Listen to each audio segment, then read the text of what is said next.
અમારા સંવાદદાતા રોનક લાઈવ જોડાઈ ગયા છે વધુ અપડેટ સાથે। રોનક, જણાવશો કે જે પ્રકારની ઘટના ડીસામાંથી સામે આવી છે તેવી જ અનેક ફેક્ટરીઓ હવે અમદાવાદની આસપાસ પણ ધમધમી રહી છે।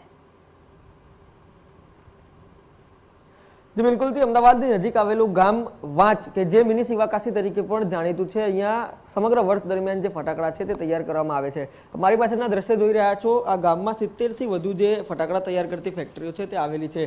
જે પ્રકારે બનાસકાંઠા અને ડીસામાં જે ગઈકાલે ઘટના પ્રકાશમાં આવી અને અંદાજિત 20 થી વધુ લોકોના જે મોત છે તે નિપજ્યા છે, પરંતુ હવે સવાલ એ જ થાય છે કે રાજ્યમાં અનેક કેટલી અવ્યવસ્થાઓ સર્જાયેલી છે। આપ દ્રશ્ય જુઓ કે જે પ્રકારે અહીંયા વિસ્ફોટકોનો જે કહી શકાય કે જે સામાન છે તૈયાર કરવાનો તે મૂકેલો હોય છે। આ ઉપરાંત આમ તો સરકાર એવું કહે છે કે ભાઈ ફાયર સેફટી અને તમામ સુવિધાઓ છે તે તમારે રાખવી, પરંતુ તેના માટેની જે પ્રક્રિયાઓ હોય છે તે પ્રક્રિયા ક્યાંક ને ક્યાંક જટિલ હોય છે અને તેના જ કારણે જે કહી શકાય કે લાયસન્સો છે તે માંગ્યા પ્રમાણે નથી મળતા, અથવા તો પછી જે પ્રકારે જે વ્યવસ્થાઓ સર્જવાની હોય છે તેનો અભાવ હોવાને કારણે ક્યાંક ને ક્યાંક જે ફિલ્ડ ઉપર તેનું અમલીકરણ થવું જોઈએ તે નથી થતું। આપ દ્રશ્ય જુઓ જે પ્રકારે એક ખુલ્લી જગ્યામાં જે નાના નાના કાચા બાંધકામ આવેલા છે અને આ બાંધકામોમાં જે ફટાકડાનું ઉત્પાદન છે તે સમગ્ર વર્ષ દરમિયાન થતું હોય છે। આપ આ જે દ્રશ્યો જુઓ, આ જે ફટાકડા બનાવવાનું જે છોટા છોટા સામાન છે તે છે। આ ઉપરાંત જે સિલ્વર કલરના જે પદાર્થ આપણને દેખાઈ રહ્યા છે તે જ જે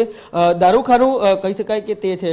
આપ વિચાર કરો કે એક સુતડી બોમ્બ અથવા તો પછી અન્ય જે પદાર્થ હોય છે દિવાળીમાં ફૂટતો હોય છે તો ત્યારે તેની તીવ્રતા કેટલી હોય છે, પરંતુ અહીંયા તો જે સમગ્ર દારૂખાનાનો સામાન છે તે તૈયાર કરવામાં આવતો હોય છે। સ્વાભાવિક રીતે કોઈ પણ વ્યવસાય છે તેમાં જીવનું જોખમ સ્વાભાવિક રીતે રહેલું હોય છે, પરંતુ અહીંયા તો જ્યારે ફટાકડાનો સામાન તૈયાર કરવામાં આવે છે ત્યારે તેમાં જીવનું જોખમ કેટલું છે તે આપ અહીંયાથી જ અંદાજો લગાવી શકો છો। બીજી તરફ આપ દ્રશ્યો જુઓ, TV9ના કેમેરામાં એક્સક્લુઝિવ આ જે દ્રશ્યો છે તે કેદ થયા છે।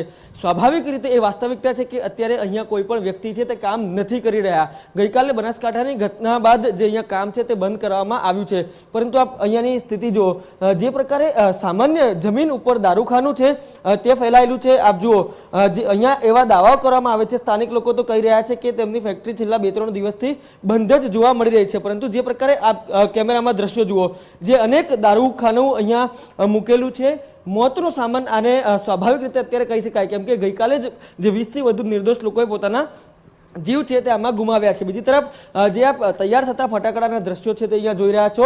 કેમેરામેન ઇમરાન શેખ આપને વાજ ગામથી સીધા જ આ દ્રશ્યો છે તે બતાવી રહ્યા છે, જેમાં આ જે મોતનો સામાન છે તે અમદાવાદની ખૂબ નજીક તૈયાર થયો છે। આ બીજી તરફ આપ દ્રશ્યો જુઓ કે અહીંયા હજુ પણ જે બોમ્બની ઉપર જે દોરી હોય છે તે દોરી પણ સૂકવવાનું જે કામગીરી છે તે અહીંયા તાજેતરમાં થયેલી જણાઈ આવે છે। આ ઉપરાંત આવી અહીંયા એક બે નહીં પરંતુ 70 થી વધુ ફેક્ટરીઓ છે અને આ જ પ્રકારે સમગ્ર વર્ષ દરમિયાન અહીંયા કામગીરી ચાલતી હોય છે। જે પ્રકારે માહિતી અત્યારે અહીંયા મળી રહી છે, ગઈકાલે રાતથી જ પોલીસને અહીંયા આટા ફેર્યા છે તે વધ્યા હતા અને ત્યારબાદ જે કામ છે તે અત્યારે તમામ ગામનું બંધ છે। આ ઉપરાંત ફટાકડાના કેટલાક આગેવાનો છે જે ઉત્પાદન કરે છે, વેચાણ કરે છે, વેપારી જેને કહી શકાય તે પણ અહીંયા હાજર છે, તેમની સાથે પણ વાત કરવાનો પ્રયાસ કરીશું। દિપેનભાઈ, કયા પ્રકારની સ્થિતિ છે તે વાંચ ગામની છે? કેટલી ફેક્ટરીઓ છે? કેટલી ફેક્ટરીઓમાં જે ફટાકડા છે તેનું ઉત્પાદન થાય છે?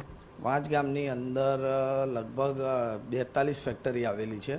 42 ફેક્ટરી બધી જ કાયદાના નિયમને મુજબ જ લાયસન્સ, ફાયરની સેફટી પ્લસ જમીન એને અને પોલ્યુશન એ બધાના સર્ટિફિકેટ સાથે જ ફેક્ટરી અહીંયા ચલાવવામાં આવે છે અને રૂલ્સ પ્રમાણે જે રીતે કાચું બાંધકામ કે જે ફટાકડાને નિયમોમાં હોય છે કે જે રીતે કે પાકા બાંધકામની અંદર વિસ્ફોટ થાય છે તો એમાં કંઈ બી નુકસાન બહુ મોટું થાય છે, એની માટે અહીંયા કાચા બાંધકામ છાપરા જેવા બનાવીને ખુલ્લા ખેતરમાં જ અહીંયા ગાડી ફટાકડા બનાવવામાં આવે છે। હા દીપેનભાઈ, આપણે જે પ્રકારે કહ્યું કે તમામ મંજૂરીઓ છે તે લઈ લેવામાં આવે છે, સ્વાભાવિક રીતે આ તમામ બાબતો સામે આવે છે, પરંતુ હવે જે બનાસકાંઠાનો ઘટનાક્રમ થયો, તપાસ થાય છે, જ્યારે ખરેખર પોલીસ તપાસ થાય છે ત્યારે એવી બાબતો સામે આવે છે કે આમની જોડે તો મંજૂરી જ નથી। આ જે કામગીરી ચાલે છે તે કેટલી યોગ્ય છે?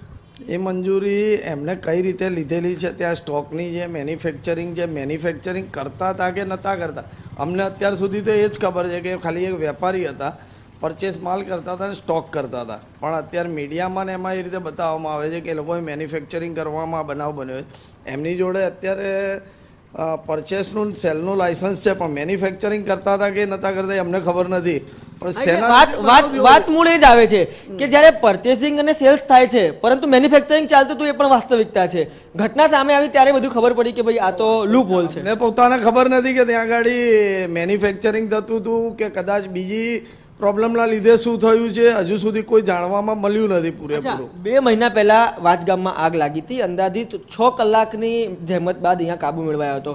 સ્વાભાવિક રીતે કોઈ મોત કે જાનહાનિના સમાચાર સામે નહોતા આવ્યા, પરંતુ તકેદારી માટે આપ શું કહેશો? તકેદારીમાં અમારી અંદર ફટાકડાની વસ્તુ એવી છે કે નોર્મલ સહેજ બી એક ઘણી ભારની બી ભૂલ થયેલી હોય તો એના લીધે ફાયર થઈ શકે છે. પણ અમે પોતે જેટલું બને એટલું અહીંયા ફાયર સેફટીના સાધનો કે જે નાનું મોટું બનાવ થાય એની માટે અમે પહોંચી વળવા તૈયાર હોઈએ છીએ.